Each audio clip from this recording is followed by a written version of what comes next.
Assalamualaikum warahmatullahi wabarakatuh. Selamat pagi, siang, sore, atau malam untuk para sahabat channel Ada Kisah. Semoga para sahabat senantiasa diberikan kesehatan dan keberkahan oleh Tuhan Yang Maha Esa. Pada kesempatan kali ini, saya Petir akan membawakan kisah pendakian di Gunung Kalimantan Timur yang dialami oleh Bang Alex dan sahabat-sahabatnya. Namun berakhir kehilangan salah satu sahabatnya. Dan saya haturkan terima kasih pada akun Facebook Bang Herman yang telah memberikan izin agar kisah nyata ini tayang di channel Ada Kisah. Namun, sebelum melanjutkan, mohon para sahabat untuk melakukan hal yang mudah tapi sangat bermanfaat untuk channel Ada Kisah dengan subscribe, like, komen, dan aktifkan loncengnya. Kepada para sahabat yang memiliki kisah dan ingin dibawakan pada channel Ada Kisah, silakan kirimkan kisah tersebut atau menghubungi kami di email yang tertera pada deskripsi video ini. Dan kami haturkan terima kasih kepada para sahabat Ada Kisah yang selalu setia dan mensupport untuk channel Ada Kisah. Semoga Tuhan Yang Maha Esa membalas dengan kebaikan yang berlipat ganda. Langsung saja kita mulai. Silakan cari posisi rebahan yang nyaman dan selamat mendengarkan.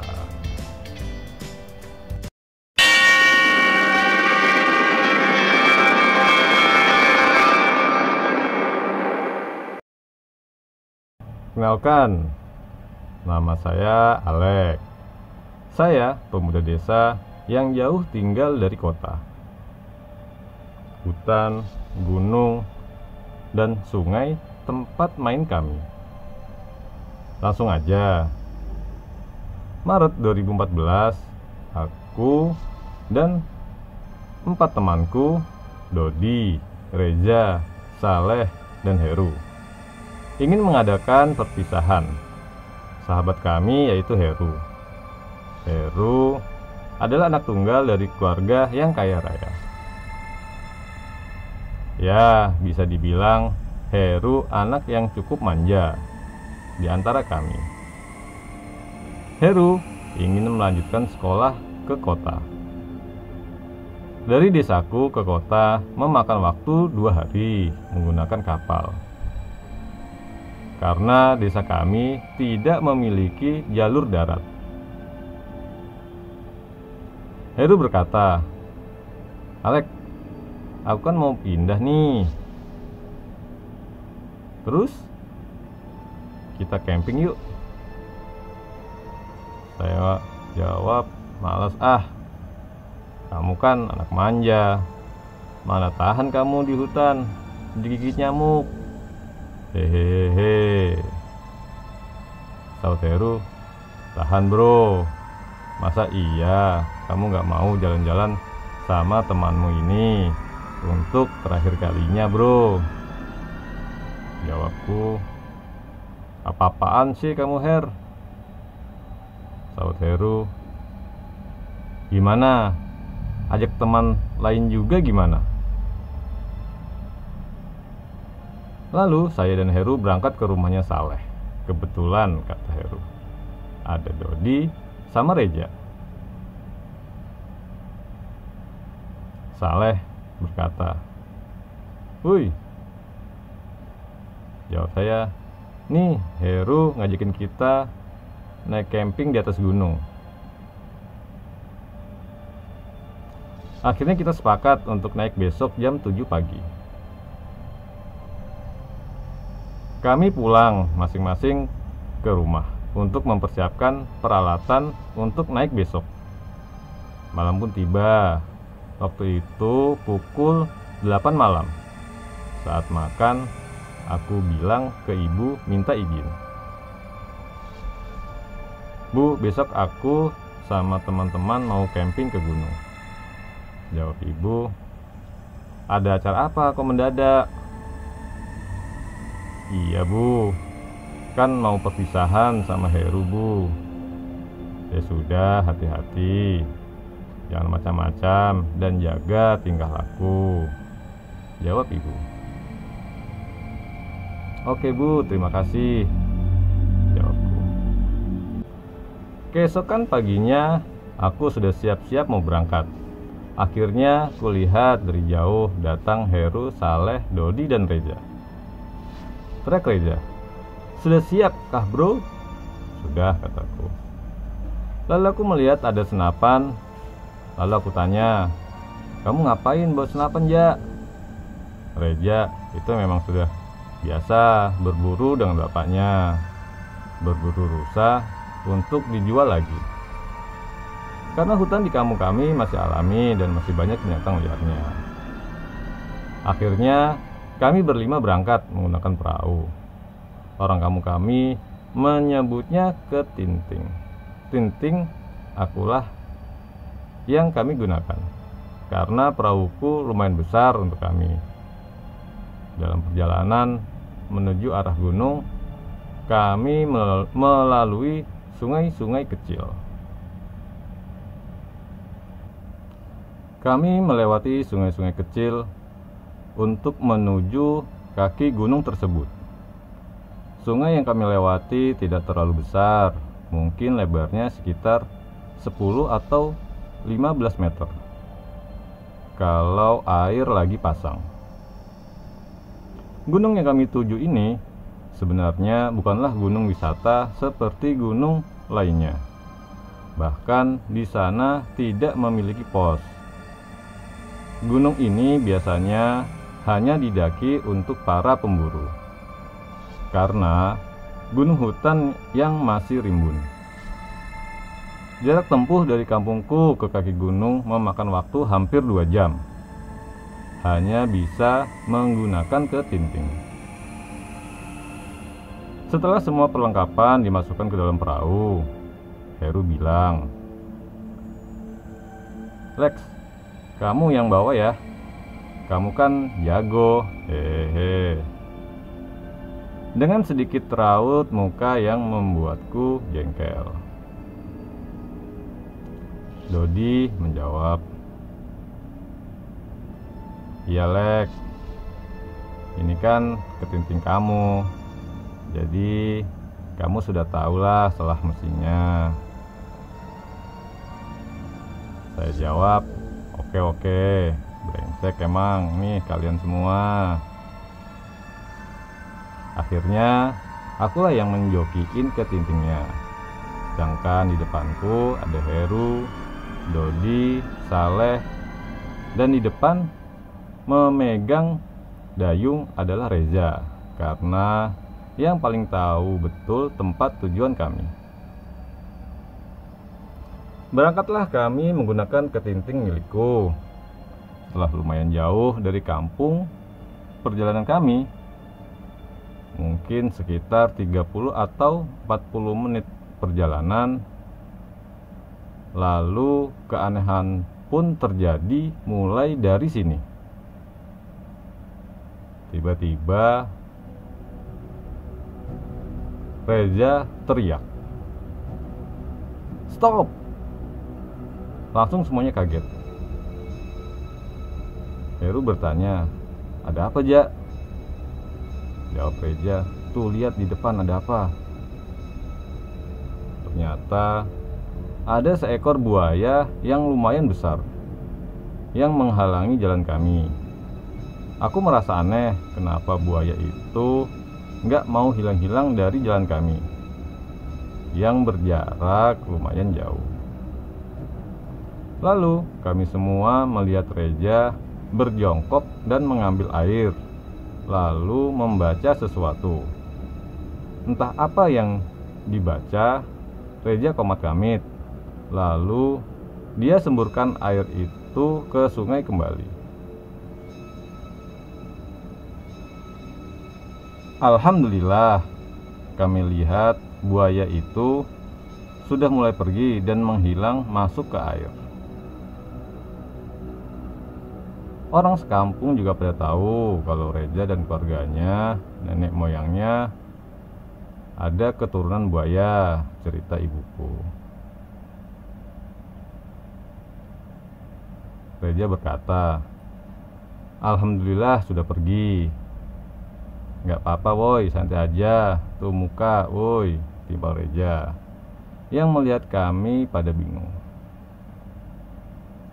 Akhirnya kami melanjutkan perjalanan. Kami menuju gunung. Tanda tawa kami lalui.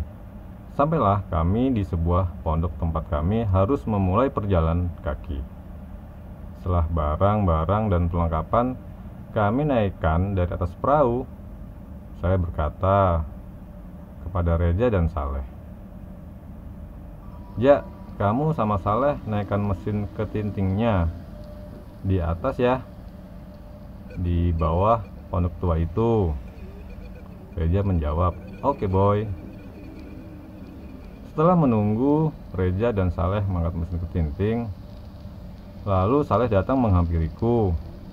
"Lex, kayaknya kipasnya nyangkut sesuatu deh, nggak bisa diangkat." Jawabku, "Ah masa sih? Tadi kan baik-baik aja kok." Langsung aja aku turun kembali ke perahu. Kulihat si Reza sedang ngangkat-ngangkat tapi nggak bisa-bisa. "Awas bro, sini ku coba," ucapku. Lalu ku coba angkat dengan sekuat tenaga. Betapa terkejutnya kami ketika melihat ular yang melilit di kipas ketintingku. "Masya Allah, apa tuh?" kataku. "Allahu Akbar," kata Reza melihat ular yang melilit di kipas. Perasaanku mulai gak enak, seolah alam tak mengizinkan kami untuk mendaki. Entah teman-teman merasakan hal yang sama atau tidak, kata dalam hatiku. Kulihat Reza mengeluarkan parangnya, lalu Reza tebas kepala ular itu. Aku juga tidak tahu itu ular apa. Saya berkata, "Ya, kenapa kamu bunuh?" Reza menjawab, "Emang kenapa?" Saya tanya lagi, "Kan kita bisa usir ular itu tanpa membunuhnya."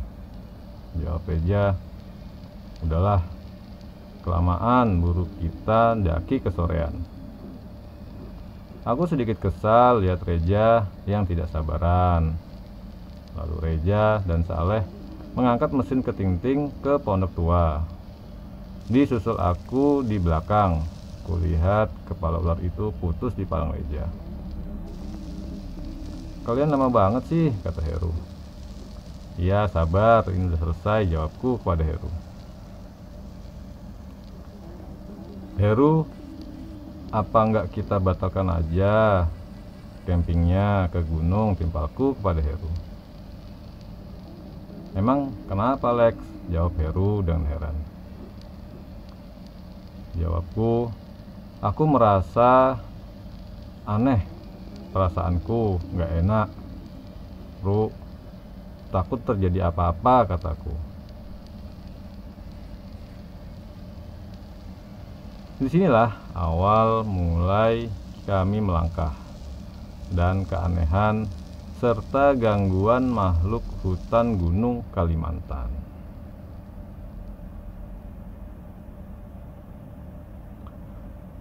Pukul 11 akhirnya kami berlima kumpul semua di pondok tua, titik tempat kami harus berjalan kaki menuju gunung.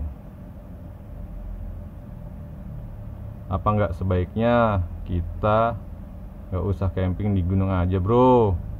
kataku kepada mereka. Saud Saleh, "Ada apa Lek?" Jawab Reza, "Iya ada apa Lek, kok kamu jadi penakut gitu Lek?" Saud Heru, "Iya Lek, aku aja yang penakut berani kok naik gunung ini." Bukannya aku takut, jawabku. Cuman aku merasa kali ini perasaanku gak enak aja.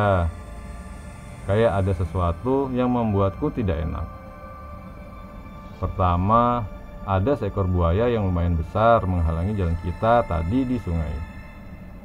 Kedua, ada ular melilit di kipas mesin ketinting kita. Apa kalian tidak merasa aneh? Seolah alam tidak mengizinkan kita. Jelasku kepada mereka semua. Entah perasaanku ini salah atau benar. Yang pasti aku ingin bilang perasaanku ini kepada teman-temanku. Udah Lek, kamu tenang aja. Hutan dan gunung ini aku sudah hafal semuanya. Tidak akan terjadi apa-apa pada kalian semua. Jika ada hantu atau binatang liar, akan ku tembak kepalanya dengan senapan ini. Hahaha, timpal Reja.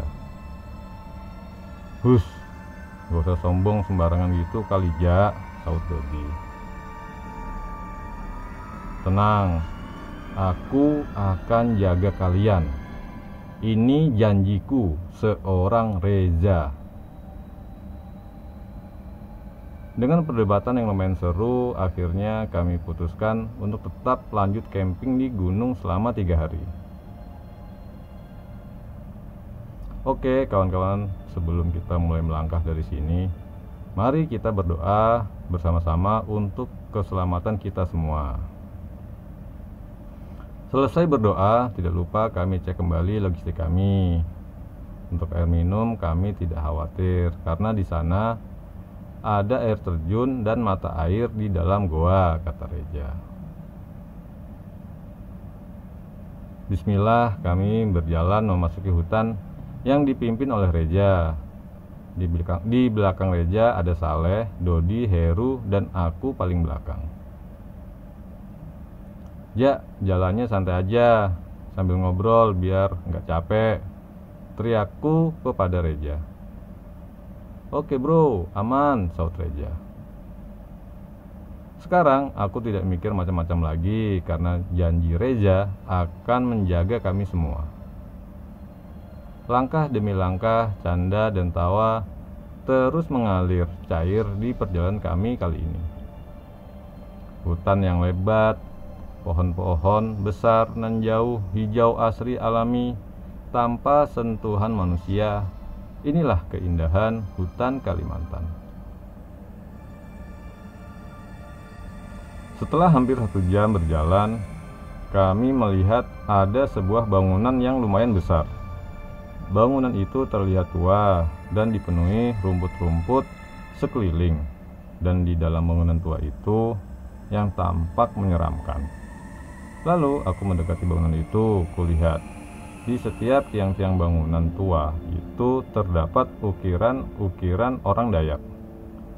Ukir-ukiran itu sangat rapi dan indah. Aku penasaran dan bertanya dengan Reja yang ada di depan. Ja, tuh bangunan apa? Kayaknya udah tua sekali, Ja, jawab Reja.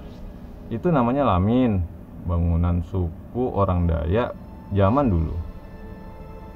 Lamin itu tempat orang berkumpul atau tempat mengadakan suatu acara-acara tertentu. Zaman dahulu, cerita bapak dan almarhum nenekku di sini pernah ditinggali oleh suku-suku Dayak. Makanya di sini disebut Longiram. Entah apa artinya. Aku juga tidak tahu, kata Reja sambil jalan menjelaskan. Heru menyaut, Ja, terus orang-orangnya pada kemana, Ja?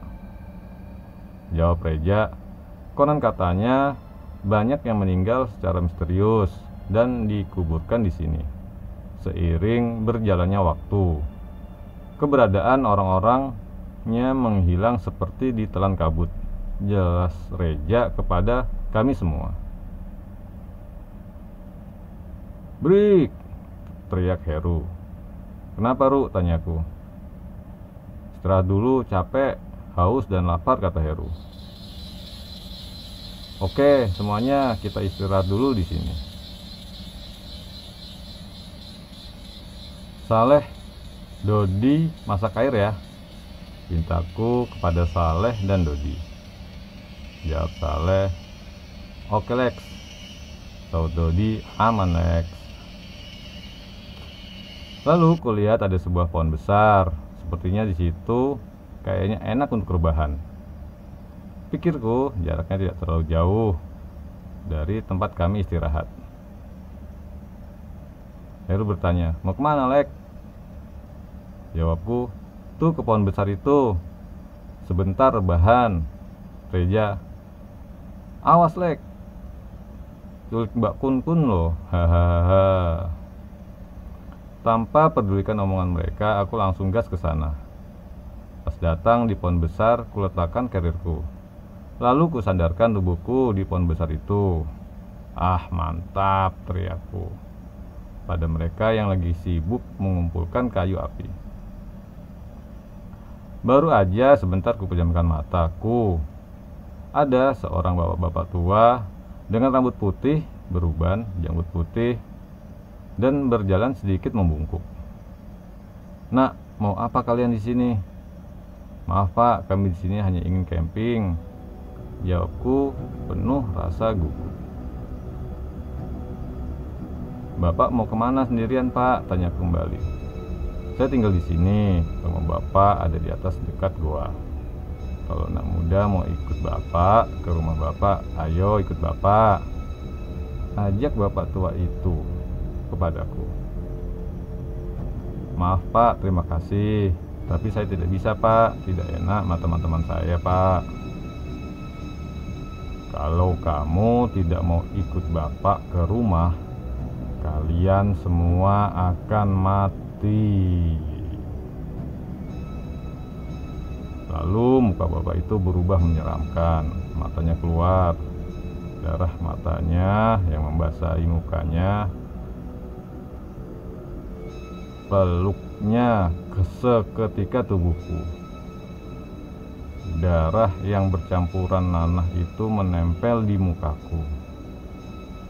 Lalu aku teriak, "Tolong! Tolong! Tolong! Tolong! Tolong!" Teriakku sekuat tenaga. Plak! Sebuah gambaran mengenai pipiku. "Bangun Lek, bangun Lek!" ujar Reja membangunkanku. Aku langsung bangun dan berdiri. "Mana bapak itu? Mana bapak itu?" ucapku dengan keringat yang membasahi mukaku yang agak pucat. Kulihat di depanku berdiri teman-temanku. Reja bertanya, "Kamu kenapa Lek?" Heru juga bertanya, "Kamu mimpi Lek?" Jawabku, enggak apa-apa bro." Reja bertanya lagi, "Makanya jangan tidur." Aku nggak tidur kok." Dodi berkata, udah yuk kita makan mie rebus dulu." Kami pun semuanya kembali ke tempat teman-temanku memasak mie rebus. "Wah enak nih," kataku sambil mengambil segelas pop mie yang sudah kami seduh air panas.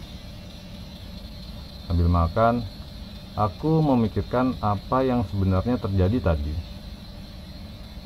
Apakah benar aku tadi tertidur? Apakah barusan itu tadi hanya sebuah mimpi? Pikirku penuh dengan rasa kebingungan. Aku benar-benar bingung, jika tadi itu mimpi, kenapa benar-benar terasa nyata? Udahlah, pikirku, mungkin tadi aku terlelap karena kecapean. Syukur alhamdulillah udah kenyang. "Yuk kita lanjut," ujarku kepada 4 orang temanku. Lalu aku bangun, bantu Saleh beres-beres.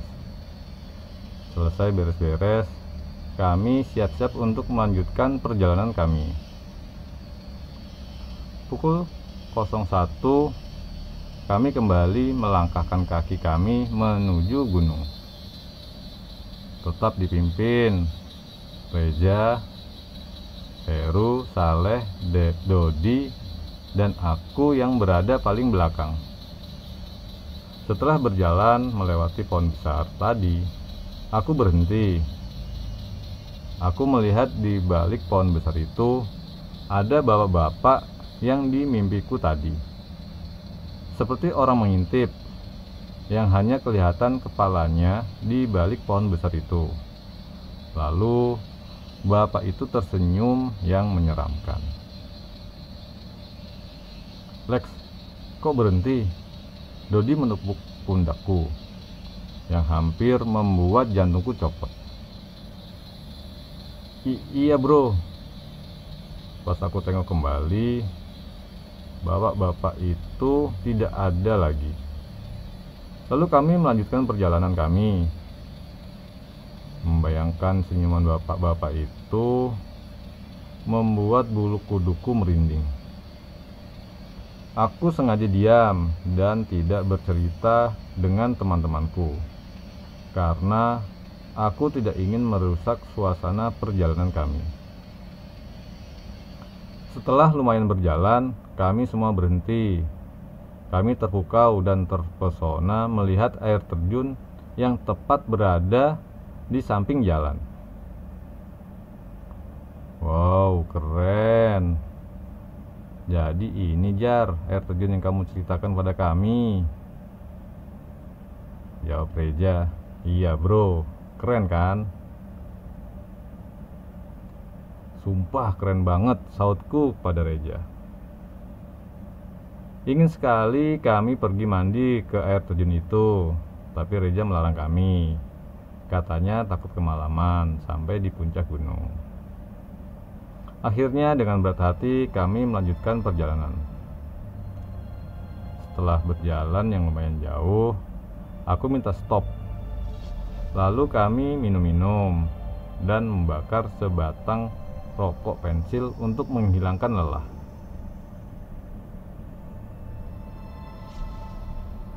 Alex, air minum kita tinggal sedikit nih, timbal Saleh. Tenang, bentar lagi, tidak jauh dari sana ada goa. Di dalamnya ada mata air, saut Reja. Setelah habis sebatang rokok pensil, yuk lanjut, ajakku. Kami melanjutkan perjalanan lagi. Benar saja kata Reja. Tidak lama kami berjalan, ada terdapat sebuah goa, di mana mulut goa itu tidak terlalu besar. Tapi di dalam goa itu terdapat 6 cabang. Entah mengarah ke mana saja, tidak ada orang kampung yang tahu dan tidak pernah mencoba. Setelah kami mengambil air untuk bekal kami, lalu kami keluar goa itu, karena mata airnya tidak jauh dari mulut goa saja. Ketika keluar dari goa, aku teringat kata-kata bapak yang menyeramkan itu. Dia bilang rumahnya dekat goa. Entah kenapa bulu kuduku langsung merinding melihat pohon tua yang akar-akarnya merayap di goa itu. Tanpa berpikir panjang, aku langsung ajak teman-temanku melanjutkan perjalanan. Kulihat hari sudah mulai sore. Kini jalan yang kami lewati terus saja menanjak. Beberapa kali aku lihat Heru terjatuh dan mengeluh. Tetapi tetap saja dia semangat sekali sampai puncak. Sebentar lagi kita akan sampai puncak dan kita akan disuguhkan dengan terbenamnya matahari. Pemandangan yang takkan pernah kita lupakan sampai kapanpun, sampai kita mati, teriak Reja. Semangat, semangat, semangat, teriak kami semua. Dengan penuh keringat dan perjuangan sampailah kami di atas puncak Gunung Kalimantan. Dengan pemandangan yang sangat-sangat indah memanjakan mata. Hutan yang hijau dan anak sungai-sungai yang terpancar senjanya matahari kelihatan dari puncak Gunung Kalimantanku ini. Benar-benar ciptaan Tuhan yang indah. Lalu kami letakkan tas kami semua, serta perlengkapan yang kami bawa. "Reja, bantu aku buat tenda ya." "Oke bro," jawab Reja. "Reja, makasih ya udah bawa kita semua ke sini," ungkap Heru. "Aku takkan pernah lupakan kalian semua, para sahabat-sahabatku," ungkap Heru. Yang terlihat matanya berkaca-kaca. Lalu kami semua peluk Heru. Suasana kali ini berubah menjadi haru. Udah yuk, bikin tenda, keburu malam nih," kataku, yang memecahkan suasana haru. "Saleh, Dodi, sama Heru cari kayu api ya." "Aku sama Reja bangun tenda," perintahku. Kulihat mereka bertiga berangkat cari kayu api, sedangkan aku sama Reja bangun tenda agak besar, cukup untuk kami berlima, satu tenda. Tenda sudah selesai kumasukkan semua tas-tas kami ke dalam tenda. Tapi ketiga orang itu belum juga balik-balik. Aku khawatir takut terjadi apa-apa sama mereka, karena hari sudah mulai gelap. Akhirnya setelah menunggu mereka belum juga kembali, aku putuskan untuk mencari mereka sendiri. Sedangkan Reja aku pinta untuk menunggu di tenda.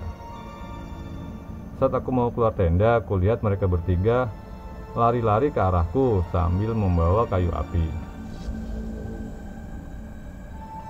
Tanyaku, Woi, ada apa ini? Kok lari-lari?" Jawab Heru, Itu. Dodi menyaut, "Ada binatang aneh, Lek." Saleh berkata, "Binatang kepala dua, satunya kepala binatang, satunya lagi kepala manusia, Lek." Dengan napas yang ngap-ngap mereka sambil menjelaskan. "Sudah, biarkan saja selagi kita tidak mengganggu mereka. Mereka juga di sini tidak akan mengganggu kita," sahut Reja sambil keluar tenda dengan senapan andalannya. Mendengar penjelasan dari Saleh membuatku merinding. Hari sudah mulai gelap. Lalu kunyalakan api untuk memasak air dan nasi. Sedangkan yang lain sudah masuk di dalam tenda. Mungkin mereka kelelahan lari-lari tadi melihat binatang aneh.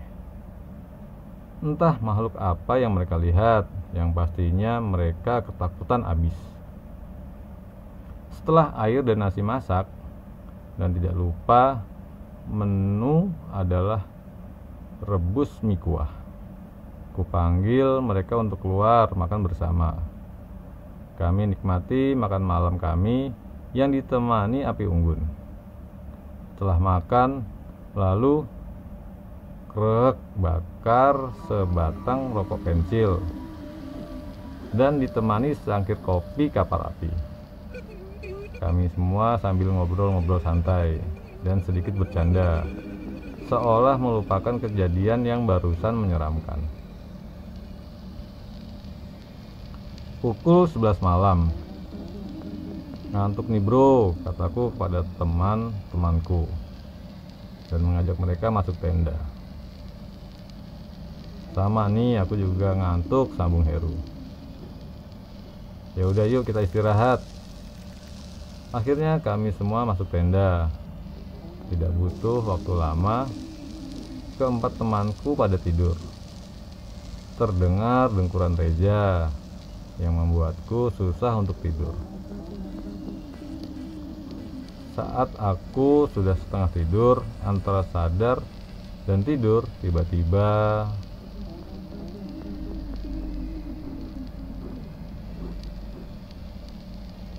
Alek, kesini." Suara perempuan memanggil namaku, tapi tidak kuhiraukan karena kupikir hanya pendengaranku yang salah. Tiba-tiba, "Alex!" Suara begitu keras teriak di samping kupingku. Langsung saja membuatku terperanjak bangun. Lalu ku coba beranikan diri untuk melihat keluar. Ku coba buka sedikit resleting tenda, bermasuk untuk mengintip ke arah keluar. Baru saja mau mengintip, sebuah tangan yang dingin memegang pundakku. Pas ku tengok ke belakang, ternyata Reja. Lu Ja, kamu ngapain Lek, belum tidur? Tanya Reja heran melihatku.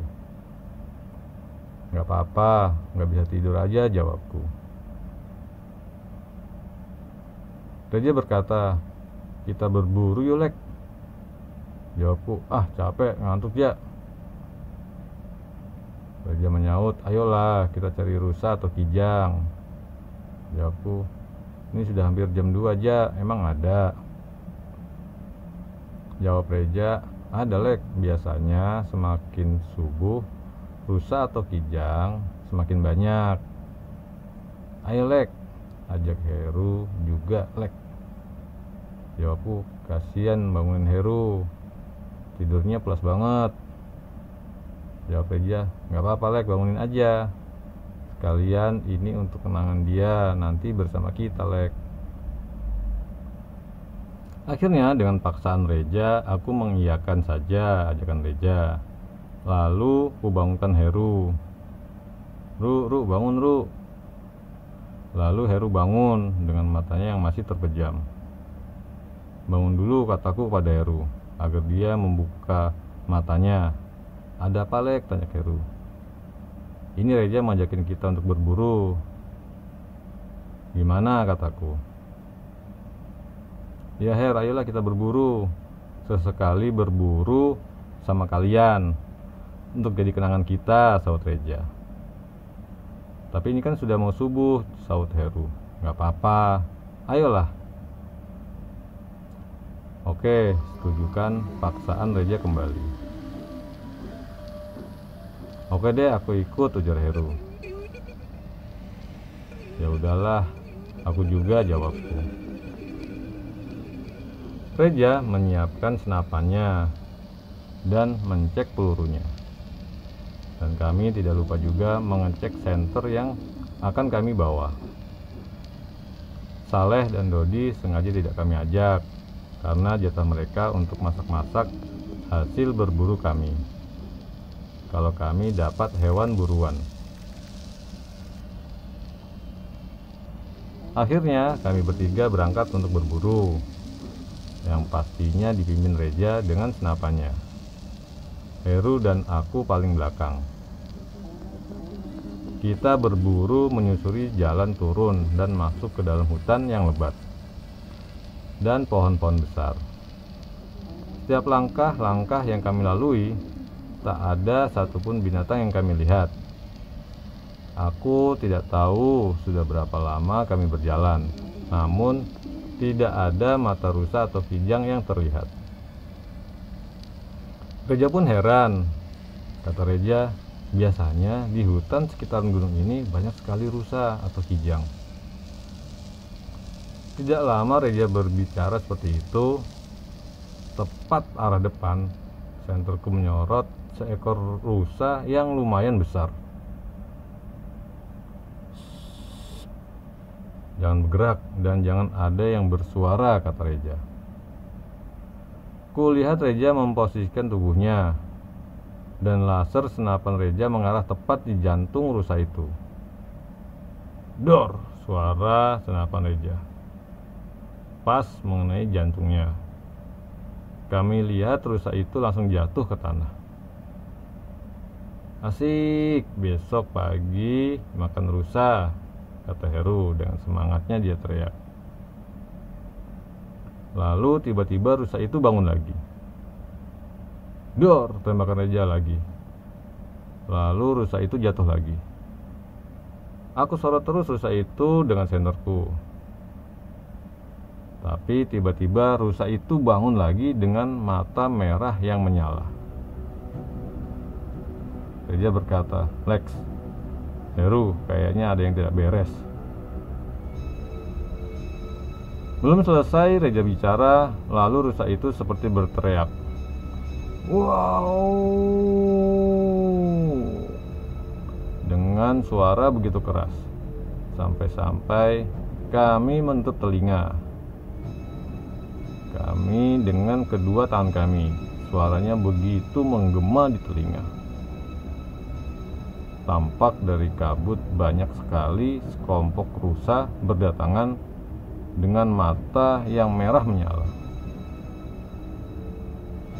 Ini sudah tidak beres, kata Reja. Ayo lari, lari. Langsung kami bertiga lari tanpa arah.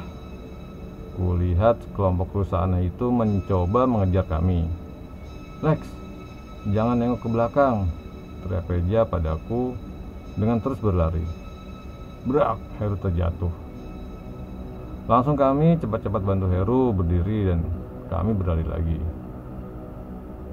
Dengan hutan yang diselumuti kabut, sangat susah buat kami berlari menuju arah jalur kami yang lewati tadi.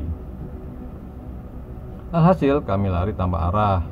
Yang terpenting bagi kami terhindar dari kejaran rusa-rusa itu. Brak, Heru terjatuh lagi. Kamu gak apa-apa, Ru? Tanyaku. Kulihat kaki Heru berdarah. Ya, kaki Heru berdarah. Timpalku kepada Reja yang sedang berdiri sambil mengawasi rusa-rusa itu. Kayaknya rusa itu tidak mengejar kita lagi, Lek, sahut Reja. Lalu Heru mencoba untuk berdiri, namun dia kembali terjatuh lagi. Sepertinya aku tidak bisa berjalan lagi, Lek. Kakiku sangat sakit banget, ujar Heru, yang menahan rasa sakit di raut wajahnya. Lalu aku mengeluarkan pisau yang kubawa. Langsung kupotong bagian lengan jaketku untuk kulilitkan ke kaki Heru yang terluka, agar maksudnya darah tidak keluar terus-menerus. Kami bingung harus bagaimana lagi. Kami putuskan untuk istirahat sebentar agar tenang dan tidak panik lagi.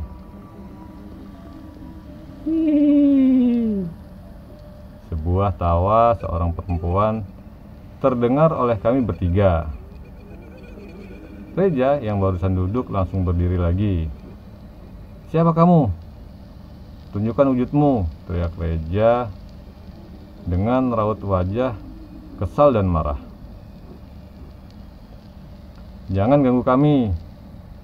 Tangan Reja mencoba meraih ke punggungnya untuk meraih senapannya. Ternyata senapan Reja tidak ada. Reja baru sadar mungkin senapannya jatuh saat kami berlari dikejar rusa tadi.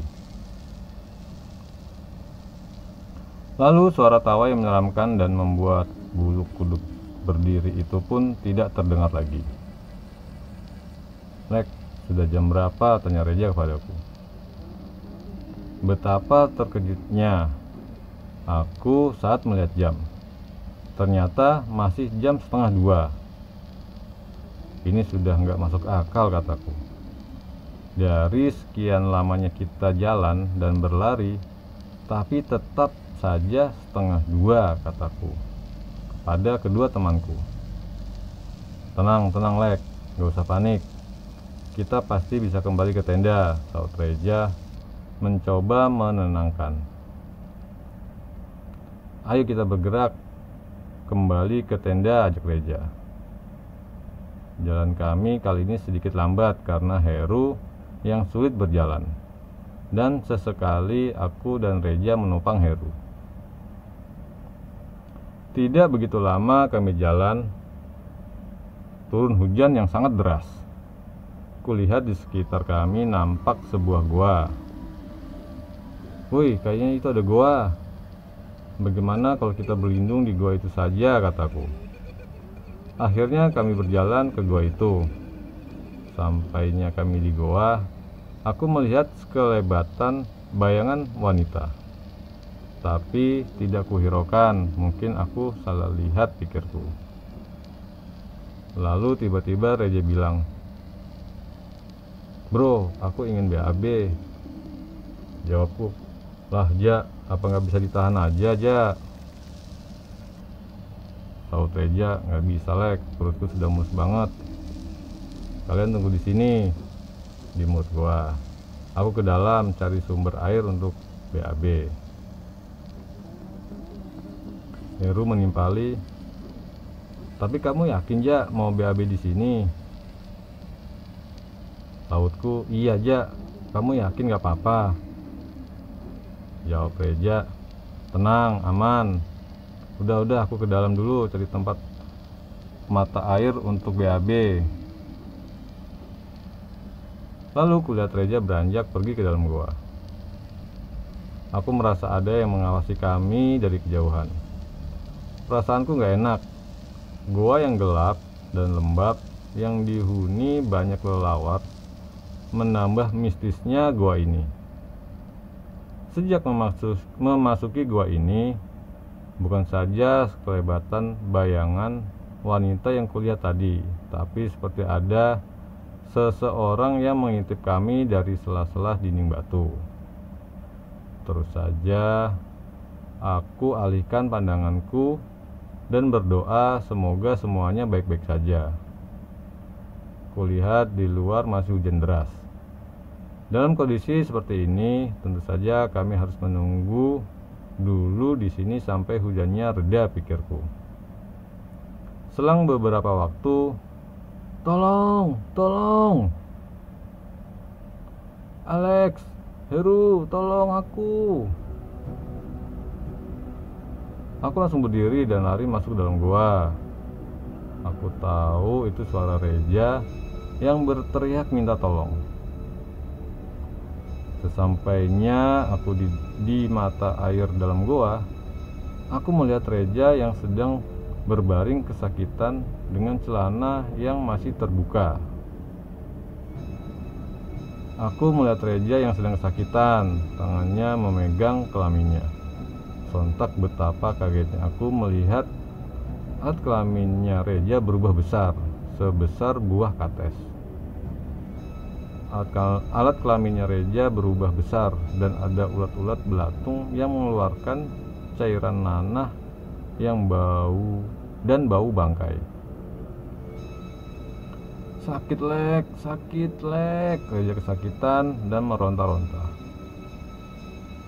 Lalu kulihat Heru datang. Hahaha.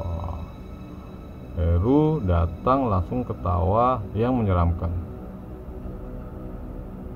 Heru, kamu kenapa? Ucapku. Panik. Lihat raut muka dan mata Heru yang berubah menyeramkan. Lalu Heru mendorongku dan aku tersungkur hampir 2 meteran. Lalu kulihat Heru menduduki Reja sambil menyekik Reja. Aku langsung bangun dan menangkap Heru. Lagi-lagi aku terhempas jatuh oleh Heru. Aku tahu itu bukan tenaga Heru. Aku tahu itu bukan Heru. Heru terus saja mencekik Reja dan berkata, Mati. Kulihat sebuah batang kayu. Langsung kupukul Heru dari belakang dan Heru terjatuh pingsan. Lalu kulihat Reja juga pingsan. Ya Allah, apa yang harus aku lakukan? Tidak terasa air mataku keluar. Aku menangis, tidak tahu mesti berbuat apa. Aku bingung, ya Allah, teriakku sekuat tenaga. Aku cuma bisa bersandar di dinding batu dan berharap temanku cepat sadar. Rasa lelah, capek, dan takut kini menemaniku. Lalu tiba-tiba dari arah mulut gua seperti ada seorang yang berdiri. Siapa di sana? Teriakku sambil menyorot senterku. Permisi, apakah ada orang di sana? Sautnya. Saat ku hampiri seseorang tersebut, aku terdiam dan terpukau melihatnya. Ternyata dia adalah seorang wanita yang cantik bergaun hijau. Dia benar-benar sangat cantik, rambutnya panjang, matanya indah, bibir dan senyumnya yang membuatku terdiam dan terpaku oleh kecantikannya. Selama dalam hidupku tidak pernah kujumpai wanita secantik dan seanggun dirinya. Lalu aku beranikan diri untuk bertanya, "Maaf, Mbak siapa? Kenapa Mbak berada dalam hutan ini sendirian?" Lalu dia kembali melontarkan senyum manisnya dan berkata, "Namaku Putri Mayangsari, panggil saja aku Mayangsari. Saya tinggal di desa lereng gunung," ucapnya dengan lembut.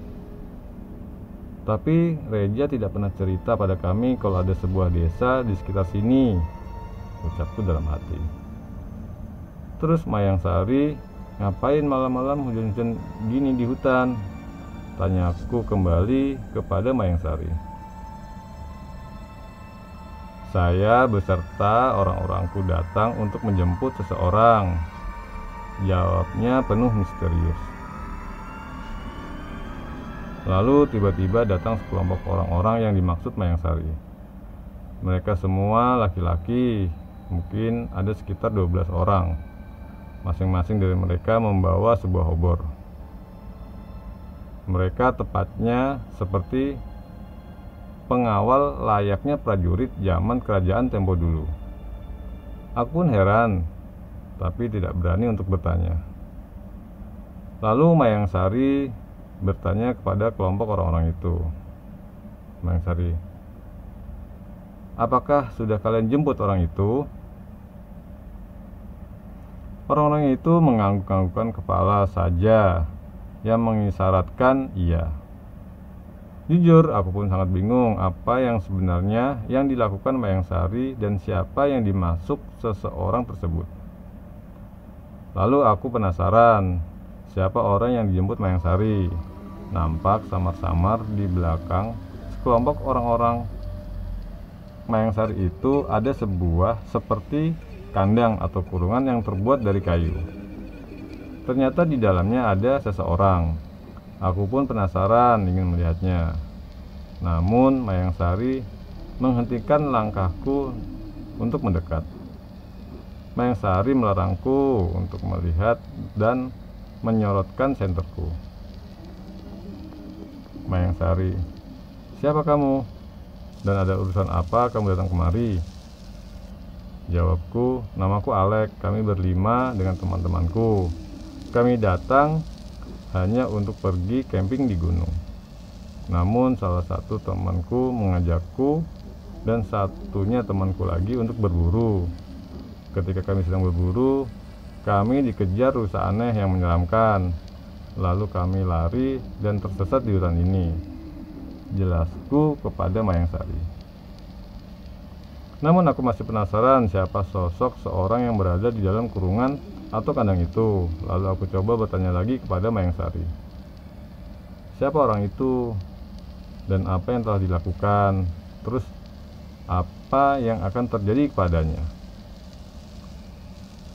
Jawab Mayangsari, dia telah melanggar dan sudah mengotori hutan ini, dan dia akan tinggal bersama kami dan membayar dosa-dosa yang telah dibuat. Dan dia akan dijadikan budak atau pelayan di desa kami untuk selama-lamanya, jawab Mayangsari. Urusan kami selesai, waktunya kami kembali ke desa. Tunggu, timpaku kepada Mayangsari yang ingin beranjak pergi. Apakah aku boleh ikut kamu ke desamu, Mayangsari? Kedua temanku sedang sakit dan pingsan di dalam. Bisakah kalian menolongku dan temanku? Aku bingung sendirian dan harus berbuat apa, ucapku kepada Mayangsari. Mayangsari berkata, "Maaf Alek, kami tidak bisa membawa orang sembarangan masuk ke desa kami. Kami tidak bisa membantumu. Waktu kami terbatas," jawab Mayangsari. Sebelum Mayangsari pergi, Mayangsari memberikan sesuatu dan berpesan kepadaku, "Alex, ingat, dimanapun kau berada dan sebesar apapun cobaan yang kau alami dan hadapi, kau harus ingat bahwa Tuhanmu selalu bersama dirimu. Jaga sikap dan tingkah lakumu serta sopan santun dimanapun kau berada. Setiap tempat akan selalu ada penunggunya. Yang akan menyelamatkan kalian adalah diri kalian sendiri. Lalu Mayang Sari serta rombongannya pun pergi membawa orang di dalam kurung atau kandang itu. Tadinya bau harum bunga yang memenuhi goa lembab ini kini sirna bersama perginya Mayang Sari.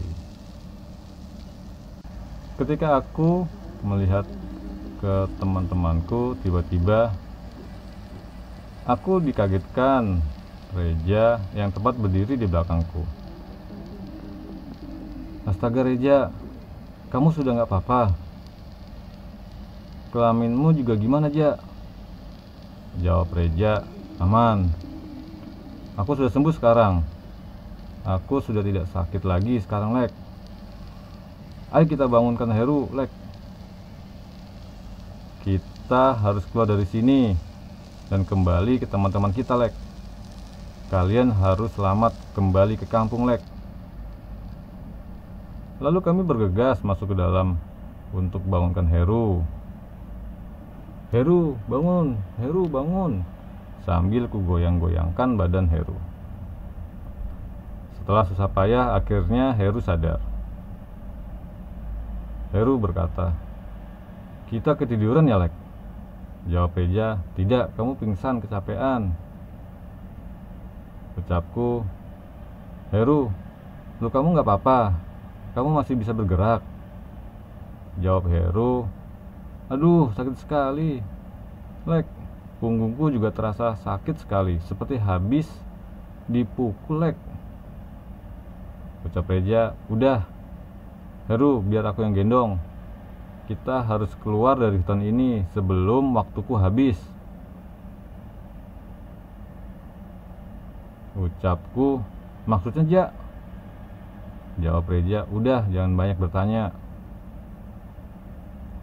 Lalu kami berjalan menuju keluar goa.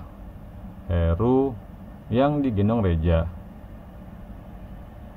Tiba-tiba ketika kami ingin keluar goa, kami berhenti. Ada seorang berdiri tepat di mulut goa. Saat kusorot mukanya dengan senter yang kubawa, ternyata itu bapak-bapak yang kulihat saat berada di pohon besar tua tadi siang. Mukanya yang hancur dan dipenuhi darah serta matanya yang keluar dan cairan nanah dan ulat-ulat belatung yang menempel di wajahnya membuat kakiku gemetar hebat. Kalian semua harus mati, ucap bapak-bapak itu. Heru yang digendong Reja tiba-tiba kembali pingsan di gendongan Reja. Lex, lari. Lex, masuk ke dalam gua. Lagi, Lex, timpa Reja. Tapi kakiku tidak bisa bergerak. Kalian pergi saja, selamatkan Heru dan teman-teman yang lain, teriakku kepada Reja. Kulihat bapak-bapak itu berjalan, mendekat sambil menyeret kaki sebelahnya, seperti kena tembakan senapan. Lalu aku sudah pasrah, mungkin takdirku berakhir mati di sini, ucapku dalam hati. Lalu sebuah tangan menggenggam tanganku dan menarikku, membawaku pergi. Ayo Lex, sadar, kamu harus ingat, ibu serta keluarga kalian menunggu di rumah. Kamu harus kuat, kalian harus keluar dari hutan ini dengan selamat, Lex, ucap Reja yang menarik tanganku.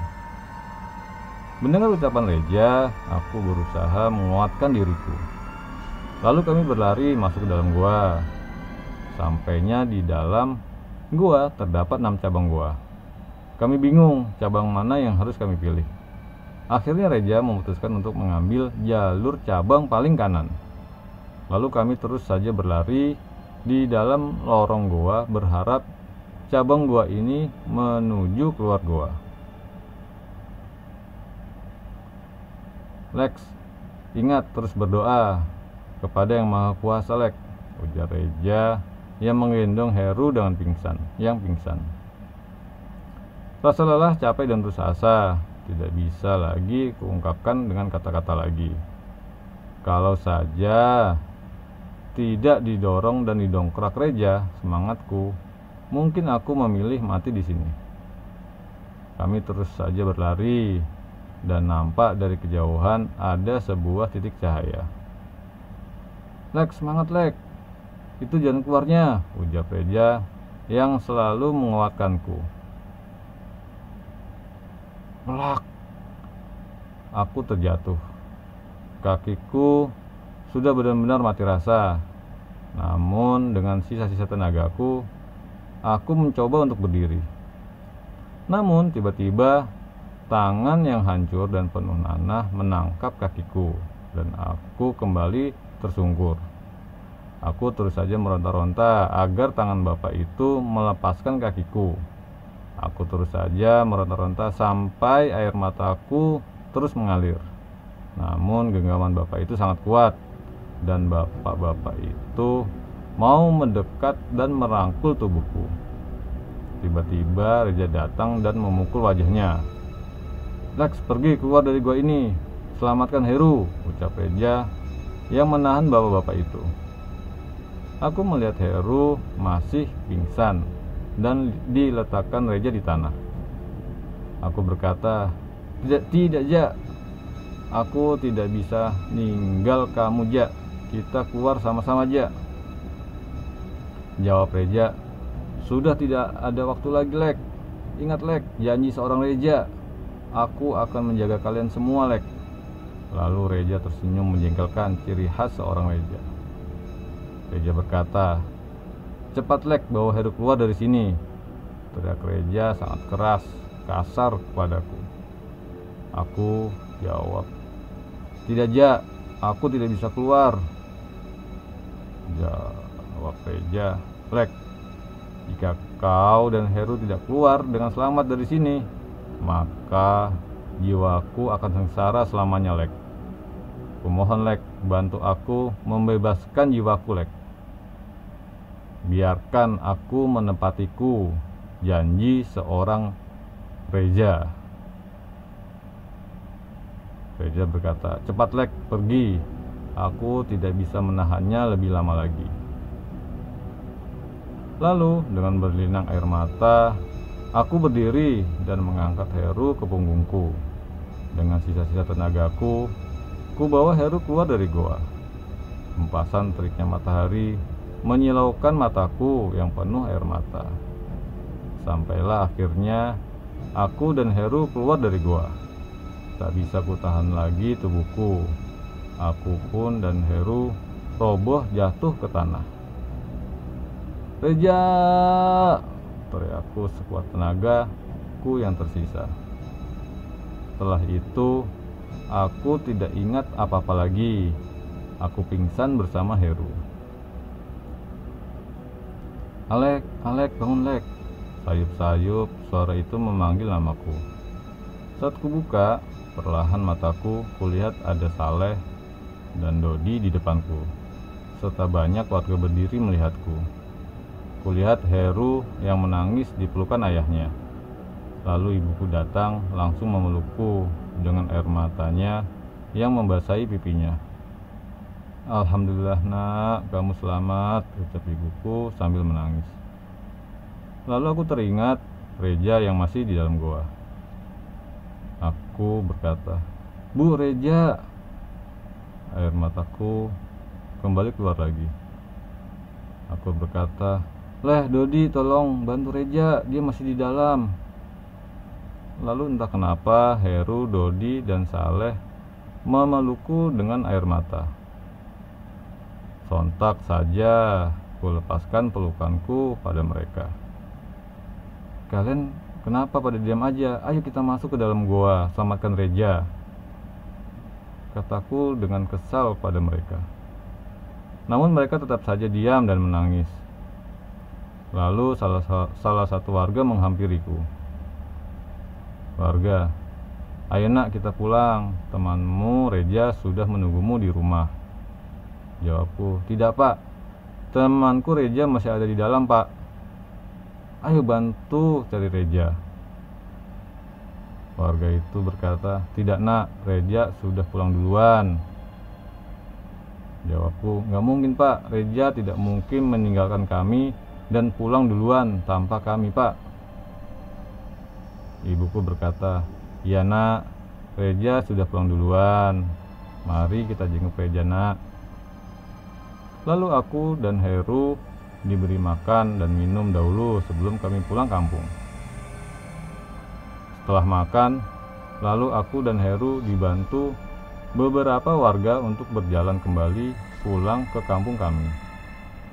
Di dalam perjalanan pulang, aku senang ternyata teman-temanku semua termasuk Reja selamat, ucapku dalam hati. Setelah beberapa jam perjalanan menggunakan keting-ting melalui sungai-sungai kecil, akhirnya kami sampai juga di kampung. Sesampainya kami, aku langsung mengajak Heru, Dodi, Saleh ke rumahnya Reja. Sesampai di rumah Reja, ada sebuah bendera kuning dan beberapa warga duduk di depan teras rumah Reja. Aku langsung berlari masuk ke rumah Reja. Aku langsung terduduk melihat Reja yang telah terbujur kaku. Reja, teriakku, dan memeluk tubuhnya yang telah dibungkus dengan kain kafan. Air mataku tak bisa kubendung melihat sahabatku ternyata pulang kepada Yang Maha Kuasa. Aku, Heru, Dodi, dan Saleh memeluk Reja untuk terakhir kalinya. Teringat kata-katanya, tenang, aku akan jaga kalian semua. Ini janjiku, janji seorang Reja. Dengan senyuman yang menjengkelkan, ciri khas seorang Reja, membuat kami tak bisa menahan air mata ini. Dan aku mendatangi ayah Reja, meminta izin untuk terakhir kalinya kami, sahabatnya, mengantarkan Reja sampai pemakamannya selesai. Ayahnya pun mengiyakan permohonanku. Empat sahabat ini membawa kerandanya ke liang lahat dengan air mata yang tidak bisa kami bendung. Sesampainya di liang lahat, aku mengajankan sahabatku ini dengan penuh air mata dan kenangan. Setelah pemakaman Reja selesai, Dodi dan Saleh menceritakan bahwa kami sudah hilang selama 3 hari. Dodi dan Saleh cerita ketika mereka bangun pagi harinya melihat kami bertiga tidak ada di tenda. Mereka putuskan untuk kembali turun ke kampung meminta bantuan para warga. Dan mayat Reja ditemukan dekat mata air di dalam goa dengan tubuh yang lebam dan biru, dengan alat kelamin yang sebesar buah kates. Lalu aku teringat sesuatu pemberian Mayang Sari yang kusimpan di saku celanaku. Saat kulihat ternyata itu adalah gelang Reja, gelang yang selalu dibawanya kemanapun dia pergi. Selamat jalan sahabatku, sahabat kami. Semoga jiwa kau tenang di alam sana. Dan perjalanan ini adalah perjalanan terakhir untukmu dan kami semua.